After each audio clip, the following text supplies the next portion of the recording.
Hello and welcome to In the Light, Growing Your Soul with me, Anna Isabel. And I am very happy to welcome back Nicholas Pearson. Hello, Nicholas. Hello, thank you so much for having me back. The last time that you were here, we had a delightful conversation about flower uh, essences. I think we were discussing and plant consciousness in general. And this time, another title of yours has arrived, and here it is. Something to pique the interest. Crystals for psychic self-defense. So we often think about crystals as being wonderful in terms of healing. Um, Self-defense is something that might be new, but psychic self-defense specifically might be a new concept to people.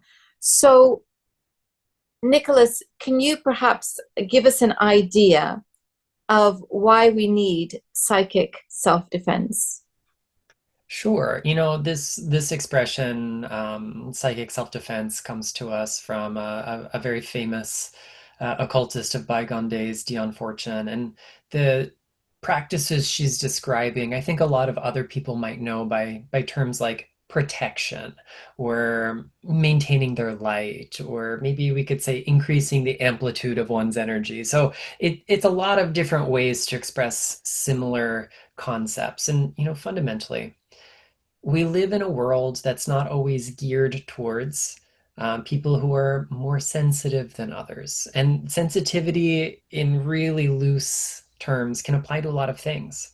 Whether we feel particularly emotionally vulnerable on a given day, or whether our psychic senses are open and in need of some guidance or filtration, psychic self defense helps us boost our natural abilities to maintain the integrity of our energy field and our consciousness, no matter what is happening around us.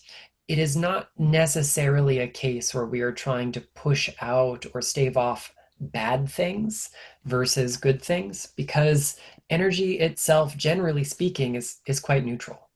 Electricity is not morally or philosophically good or bad, but it can still help or harm depending on the application and the timing. If I plug in my mobile to charge, electricity is helpful. It is a good thing in my life. But if I stick my finger in the socket, it's maybe not such a good application, even though the energy is the same. So, psychic self defense is the art of regulating our own energy field, our own consciousness, to keep out influences that can be disruptive, be they good, bad, or neutral. Anything can still disrupt, disturb, knock us off balance when we're unprepared for it, when it is unwelcome, when we don't have the capacity to integrate it. So that's really kind of the platform the book comes from. I like that. And I like that because in our day-to-day lives, our energy fluctuates. And obviously when we're tired, when we're not well, or when we've had an emotional shock of some kind, we are we are feeling more vulnerable. So the idea that we could actually boost our energy is really very helpful. Yeah, and crystals are such an easy way to do it. I love techniques that don't necessarily require a lot of expertise. It's great if you've got it. The more you do a technique, the more technical experience and therefore expertise one gets. But it's so nice to have some low-hanging fruit that you can reach for on days when you just don't have the bandwidth for more. And so when we work with crystals, we've got very passive techniques like carrying or wearing something that can really help us maintain our energy field. But we've also got more active techniques, things like visualizations and meditations and energy exercises. We can build grids and layouts on or around the body or in our space. And we can also construct more elaborate rituals with lots of very specific purposes that can help us with this same sense of energetic regulation. So can you give us an example of some crystals that might be kind of your stock go-to when you're just feeling a bit low and tired? Yeah, so I want to preface this by saying prescriptive crystal work only gets us to a certain point, and it's always much better to self-reflect and figure out what's going on with us specifically and matching the crystal to that. So, since the question is, what are some of my stock tools? That's where I'm operating from. First and foremost, if I am out in public, you will almost always find me wearing some labradorite. I have some around my wrist right now. It's a very flashy member of the feldspar family, and the way it has this really wonderful structure, it's got this kind of layered texture at the very small crystallographic level. And as light passes through these individual layers, some of it gets scrambled out and reflected or diffracted back, depending on the relative width of those individual layers. And so it kind of works like this energetic filter, just like certain lamellae, we call them, certain layers of that stone can diffract a particular wavelength of light. It engenders this quality of like selective permeability to our energy field. And so it can help us subconsciously, energetically, spiritually filter out specific energies that don't resonate with us. But at the same time, that quality makes labradorite so luminous. And so it helps to increase the light of our field rather than creating a wall that separates us from the outside world. The deeper underlying message of labradorite is that when we really stand in our light, when we own that power, that brilliance, then we have mastery over our energy field. Another one that I turn to on a very regular basis is rhodonite. Rhodonite is just such a great stone for when we feel, we'll say, emotionally ill at ease. There's so many individual qualifiers. Maybe we feel anxious. Maybe we're worrying over a particular thing. Maybe we're having trouble letting go of something. Maybe we feel, a bit out of sorts. Whatever it might be, this is a stone that is emotionally grounding and stabilizing, nurturing. It's a bit like an anchor in that we don't get lost in those strong emotional currents. They still flow. It doesn't make the emotion stop. It's not a, magic pill that makes us just magically chill and there are no problems internally or externally, but it gives us the foothold we need to process those emotions in real time. And oftentimes we tie our sense of emotional stability to our energetic health and well-being because mind and spirit, mind and energy are very closely related, as are mind and body. But when these emotional states preoccupy such a big part of our consciousness, there's less room left over to attend to our energetic needs as well. So I wouldn't consider rhodonite a classically protective stone. It's not necessarily shielding, but by freeing up that extra bandwidth, our natural psychic self-defenses can do their job. It's also really good when we are experiencing some kind of psychic harm, some sort of energetic, emotional, social attack, conscious or unconscious. And the vast majority of us experience these in really unconscious, low level forms, but they still influence us. They still accrue over time. And rhodonite can really address the kind of um, psychological or psycho-spiritual component of these sources of psychic harm. Another one, because we love threes, threes are great, that I think is really widespread among people's choices for protection is tourmaline. The tourmaline group at large is adept at moving and transforming energies on account of its structure. Tourmalines are a group of relatively closely related mineral species, unlike quartz, which comes in lots of different colors and we give it lots of different names, amethyst, citrine, rose quartz. They're all fundamentally one species with tiny, tiny deviations in their chemistry. Tourmalines, on the other hand, are a much more complex group of minerals. They're more like distant cousins than they are, siblings. But they share this kind of cyclosilicate structure. So the silica from which they are made forms in these kind of ring shapes that stack and create these microscopic channels inside the crystal structure through which it's believed that subtle energies can move very easily. So we turn to tourmalines to eliminate blockage, to move things, to eliminate a sense of stagnancy of the mind, the spirit, the aura. Black tourmaline in particular is a lot of people's first choice for protection, and it is among the most iron-rich members of the tourmaline group. Iron since antiquity has been used as a protective device, whether those are iron-rich minerals, hematite, pyrite, minerals with trace iron as the chromophores. We can think of like bloodstone and carnelian as two good examples of this, as well as our more complicated iron minerals like black tourmaline. But it has this kind of descending quality. So in other words, it connects our energy to that of the earth. And if we keep that kind of movement of energy in mind with the way that tourmalines, generally speaking, are good at facilitating movement, black tourmaline becomes, rather than a wall or a shield, almost like a cosmic garbage disposal. It connects us to the earth so we have a safe outlet for discharging disharmonious energies or just energies that don't belong, as well as adding this extra layer of support and grounding through its iron sensibility that fortifies us. And so rather than just trying to keep out what doesn't belong, it allows us to transmute and release what doesn't serve. And then it's not an inside versus outside kind of energy that we're dealing with, but it's harmonious versus disharmonious. And the truth is, most of the disharmonious energy we experience in our lives is self created. It's those little thoughts and ideas and impressions and behaviors and all that other stuff that just happens from moment to moment in our lives. And so black tourmaline gives us a way to eliminate that, again, freeing up our bandwidth to attend to things that might be a little bit more meaningful when it comes to protection. That's brilliant. And I like the fact that you said, you could just, there are times when we can just wear this, because that's exactly what I was thinking about.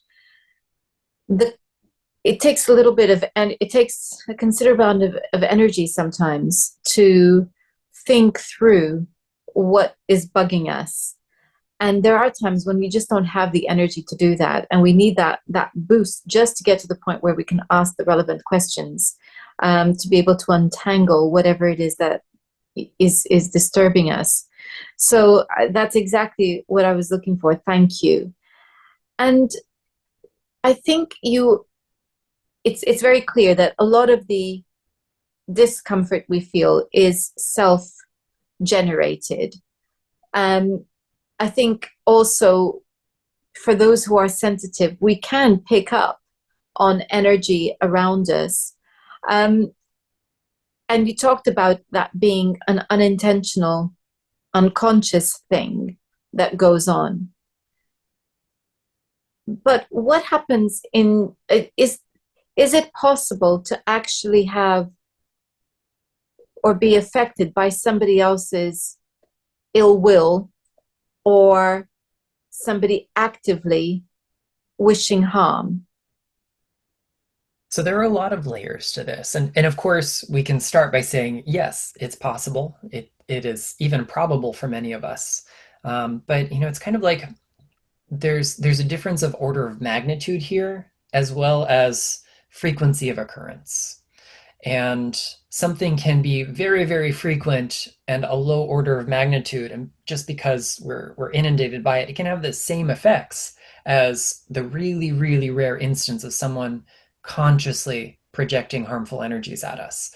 So there's an adage that you see a lot in occult circles, mystical spheres, when people are, giving advice on protection and banishing and everything under this kind of broad umbrella. And the advice is, whether you actually are cursed or you only think you are, the remedy is the same. So to a certain extent, it is not necessary that we distinguish exactly what the source of psychic harm is. And we'll leave it there, but we're going to circle back around to that and get some specificity in a moment, because the truth is that there are sources of psychic harm everywhere. Most of them are unconscious and unintentional. We've got, of course, our own psyche that is actively working against us in many ways, and then we've got the bigger pattern stuff over which we feel like we have very little ability to exercise control. Think about the big systems of power and oppression in the world. No one person is going to change those, and like, it's not your fault those things are affecting you as well. I'm certainly not a big believer that every problem in your life is because of a thought you had. Sometimes life on Earth just kind of stinks. And so we do the best we can, and we have to, operate through that. But then in between, we get a wide range of things that can influence us. Some people are particularly sensitive to the energies of the earth, what we might call geopathic stress or disruptive earth energies. And it's not because the earth is necessarily out to get us any more than when we walk through the garden, we are intentionally trying to tread on worms or ants or anything else. It's just we're a different order of being than they are, and we don't pay very close attention to their every movement. Same with the earth. The movement of its energies isn't particularly concerned with every tiny organism on it. And so some of us feel that very deeply. Some of us might be impacted by the emotions of people around us, by the perceived intentions of people around us. And of course, there are things out there that are, not very well intentioned, be they human or otherwise. And so we can become susceptible to someone's ill wishing, whether it's just, you cut someone off in traffic and you go, oh, I wish you'd roll your car over and, have a massive bill you got to pay for, or maybe something more violent, but we won't condone that. Or, the very real concept that someone believes you have harmed them and they are doing everything in their power to send harm your way. And of course, there are spiritual practitioners out there whose moral compasses might look different, who are intentionally using spiritual devices and techniques for causing harm. My big MO in doing this work, my modus operandi, is always harm reduction. So the book has a lot of techniques that I think are good for everyday activities, shielding, meditations, all sorts of stuff. But then there's also going to be some heavier hitting stuff. We've got things like bindings, banishings. There's even a crystal curse in the book, which I genuinely hope no one ever needs. But it's there in part out of kind of filling a gap that historically has been served by our magical and spiritual practices. And also because if you're in an emergent situation and you have to stop harm in its tracks, sometimes you need something that hits heavy. So when we think about how we're exposed to a lot of different potential sources for harm, we always want to match the degree of the tool to the situation. So if it's our own kind of internal stuff, yes, train your mind, do something to fix that, but also have good spiritual hygiene, cleanse regularly, defend your space. If you are sensitive to people's energies, emotions, and tensions in the world around you, absolutely learn how to mind your own business, energetically speaking. But in the meanwhile, have tools that help you enforce the kind of natural boundaries that are there. Have crystals like labradorite that might help you filter that kind of stuff out. And yes, when people are out to get you unconsciously or consciously through mundane or mystical means, remove yourself from the situation. But since that isn't always possible, there are also tools for that. So I want to stress that we should always endeavor to have our kind of mundane action walk hand in hand with our mystical action, but I can't get out from under the heel of late stage capitalism because I exist on planet Earth. So if I am particularly sensitive to the egregore, the energy of that ism, then I have to do something to manage that. And the same might be true for someone who's just trapped in an office full of people who send nasty vibes. You might not have the agency to change that, and that's not your fault. So I want us to know we have options for tools that are going to meet the needs of a variety of situations there. That is really helpful because so many of us at this moment in time, I think, are either suffering from post traumatic stress disorder from witnessing the horrible stuff that's going on in the world in the last few years, or aren't even at that post traumatic stress point. We're just being re traumatized by the continual exposure to, I think we can say, attack on humanity and on the planet, because it feels like there are certain people who actually really hate humanity and are doing everything in their power to harm humanity as well as the planet, whilst claiming they want to save the planet. So it seems that there's a lot that's going on. So it's a very good thing to know that there are things that you can do, that we can do, to help bolster our energy in a time of great stress. And one of the things that you talked about was kind of of hygiene. Can you tell us more about that, please? Yeah, so this is the kind of starting point, I think, for spiritual practice at large. You know, if we look at a really wide cross section of the world's spiritual traditions, we find some elements that are in common with one another. Things that stress a kind of, we'll say, ritual purity or energetic cleanliness, or what I call spiritual hygiene. And, you know, it's simply the idea that there are some practices that we can engage in that help regulate our energy field. These are things that can be really simple meditative procedures, the practice of grounding, for example. Maybe we do that by visualizing roots of light connecting deep into the earth. Maybe we go out and walk barefoot in nature. Maybe we pick up an especially grounding crystal like hematite or serpentine. And those are things that can help us connect to a field, a body greater than ourselves, so we can again discharge what doesn't serve and have a sense of stability and safety that is engendered through that. We can also talk about just simple cleansing practices. Um, this might be hop in the shower or the bath. This might be go visit the seashore. This might also be using sound or smoke or vibrational essences or crystals to help cleanse your energy field and that of your space. So having a few different kinds of grounding and centering and cleansing tools at our disposal allows us to cycle through. It's kind of like, you know, when we're doing the washing up after a meal, we can choose exactly how much detergent we need for how stuck and grimy things are on our pots and pans versus, you know, the glass that just had water in it. We might need a little less vigorous scrubbing. So we can have a few different approaches to this, and kind of going hand in hand with the notion of spiritual hygiene is also our preventive measures.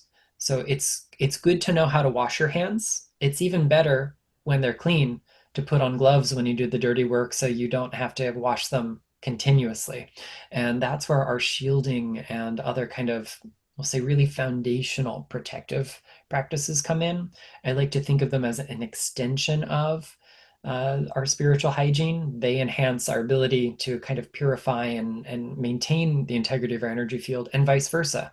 Because, you know, if we don't do the spiritual hygiene practices first, if we don't wash our hands and then we put the gloves on, we're only compounding how grimy they're going to feel at the end of whatever task we're trying to protect them from.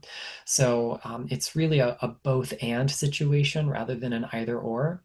And the secret to any of these practices being effective is frequency.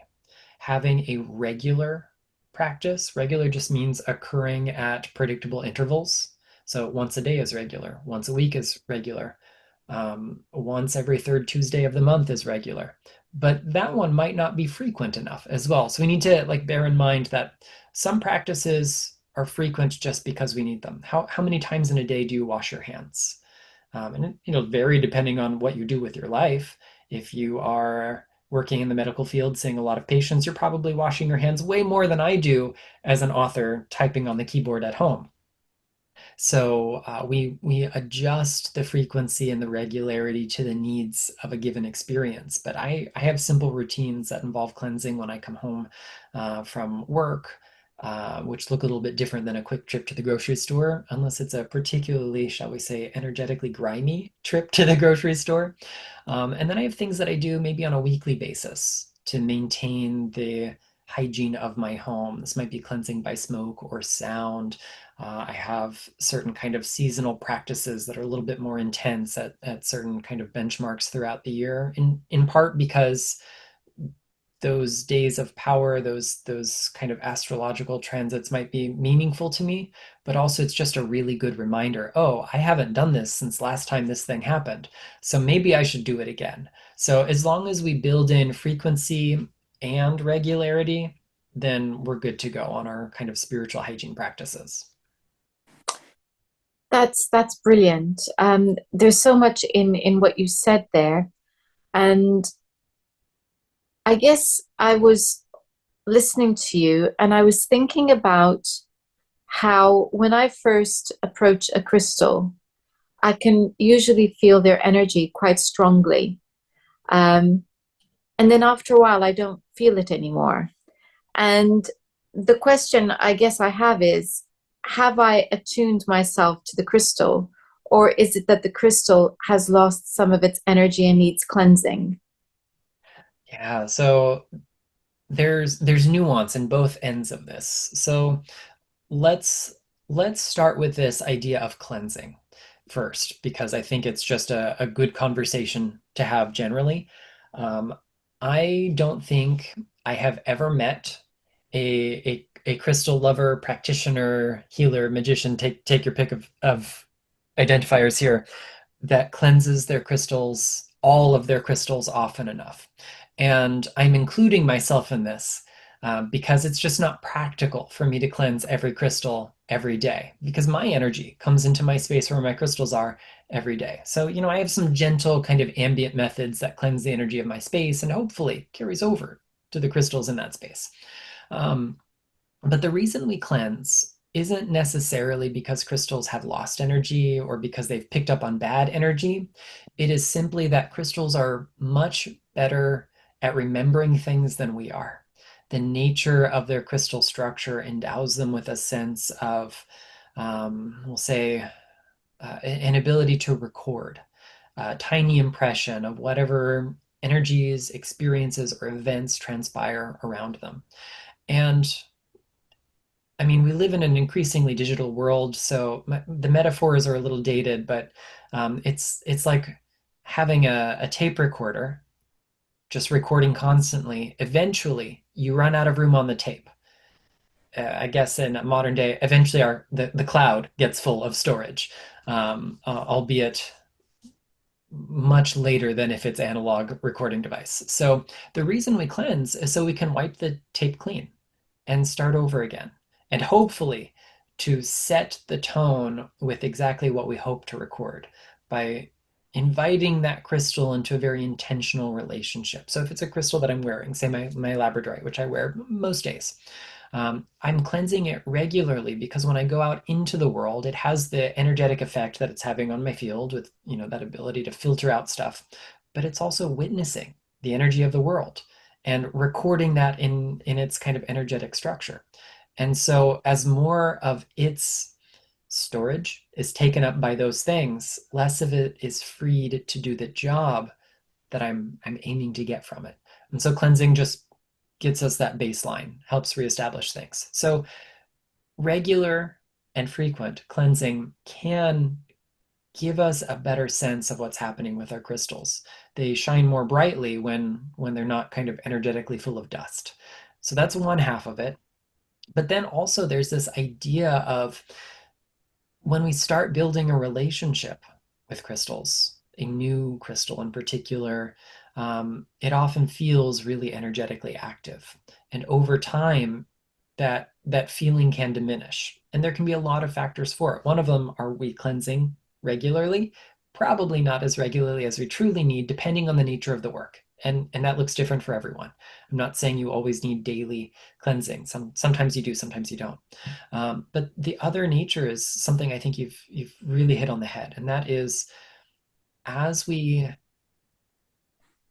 accustom ourselves to a crystal's energy, as we integrate the deeper underlying message, the wisdom, the spiritual themes that it embodies, as we integrate those into us on a really fundamental level, the crystal doesn't feel so distant or separate to us. Its energy is no longer outside of the energy of our makeup.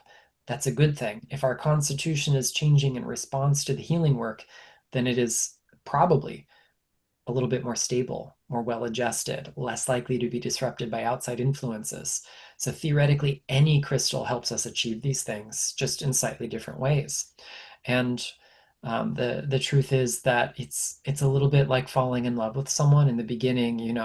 Every time they text you, every time you see them, your heart's all aflutter, and that doesn't happen every morning when you wake up and see your partner rolling there. I mean, maybe it does. I hope so. I mean, I still have these moments of like, oh my gosh, I can't believe I got so lucky. But at the same time, we can be sitting on the couch and, you know, my heart isn't beating in overdrive the whole time we're sitting there watching Netflix or whatever it might be.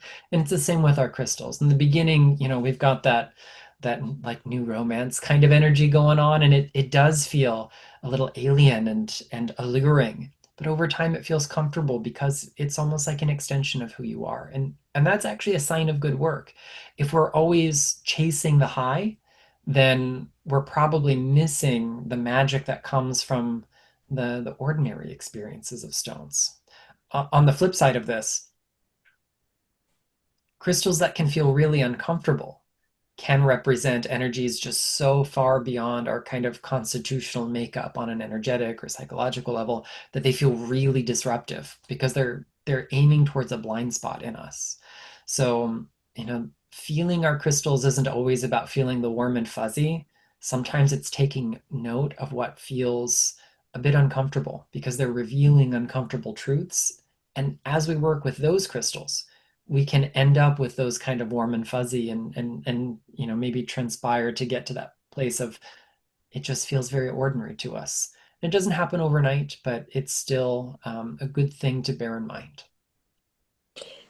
That's brilliant. I've been wondering about this for ages because it, I'm just trying to think. I'm not sure that I've had a crystal for a long time where I haven't felt very strongly the energy to the point where it feels like my body is vibrating. And it's not a warm, fuzzy feeling, although actually it can feel amazing. Um, just an extraordinary energy. But it is true that after a while it just fades, and I think, oh, well, what happened? Why is it gone? And I have wondered whether it was because of the need in me decreasing. It's like their job was done, and so that's very, very interesting. That you should say that. That's brilliant. Thank you very much. So I think maybe it would be good on the subject of cleansing to talk about how we can cleanse our crystals. Yeah, this is a really kind of big topic because there's so many options available to us. And the good news is, if we learn how to cleanse our crystals, we can apply the same principles to cleansing ourselves and also cleansing our spaces. So these topics are all very malleable. There are, I think, if you ask 10 crystal people the best way to cleanse their crystals, you will get 20 or 30 answers. Um, and some of them will seem like variations of one another. So let's go with some kind of broad spectrum answers. I really love using smoke and sound for cleansing, particularly when I want to do ambient cleansing. So like I've got a little pile of crystals here on my desk just off camera. And I could, you know, individually cleanse each one. There's like a dozen there, and I won't try to number how many exist off camera in other spaces, but just right there. And you know, that's going to take time. If I want to spend even 1 or 2 minutes really ensuring each one is taken care of, if there's a dozen, that could be almost half an hour's worth of work. And that's quite a big chunk of my day. So having things that work more passively, like smoke and sound, are wonderful. As far as smoke goes, you can choose whatever cleansing herb or botanical is good in your tradition. I know a lot of folks like sage and cedar and palo santo. There might be things that you can grow in your backyard that are wonderful. I love using things from my bioregion. So there's like white cedar here and wax myrtle that I really love the smell of. Makes a great incense addition. But we can also use a lot of those traditional things.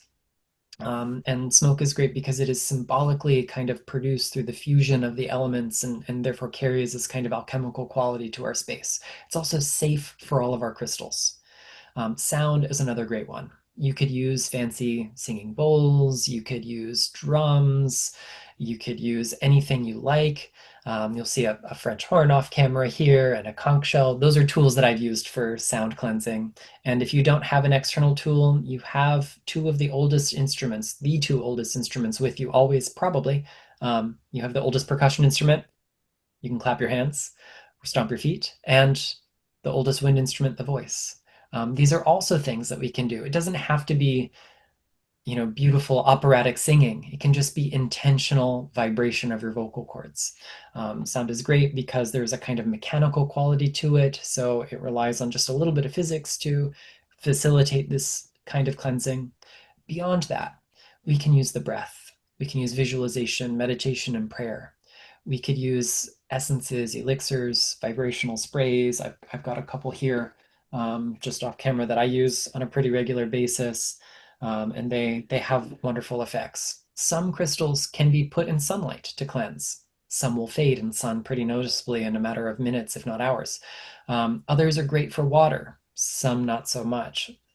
Salt is such a powerful way to provide a deep cleansing effect, but can damage the surface by dehydration or scratching other minerals. So just knowing what methods are safe for which crystals is helpful, and when in doubt, choose something like smoke or sound or breath, which is safe for all stones. And then you don't have to worry about the if then statements of, well, if I put this aquamarine out on a sunny windowsill all day long, it will be less aquamarine colored by the end of the day. I like that very, very much. Wow, that's so much information in a short space of time, and it's brilliant, as is the book. And a reminder that the book we are discussing is called Crystals for Psychic Self-Defense. And here it is. I'll be putting a link to it in the description box.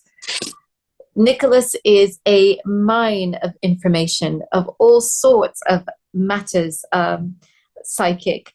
So if people want to find you, how do they do that, Nicholas? The all-in-one place to find out about me, my work, my books is theluminous.pearl.com or at theluminous.pearl at most social media. You can find my complete calendar of events. You'll see the books I've already got out, as well as in the near future, we're going to be adding some upcoming works to my website. I've got a new book coming out this fall that I'm really excited about, slated for a release in October, and there's more to come. Absolutely brilliant. And I'll be sure to have the link to your website in the description box as well. Nicholas, thank you so much for your time today. Thank you for having me. And thank you all for watching. Next time, we're going to be talking about an equine council. Until then, goodbye.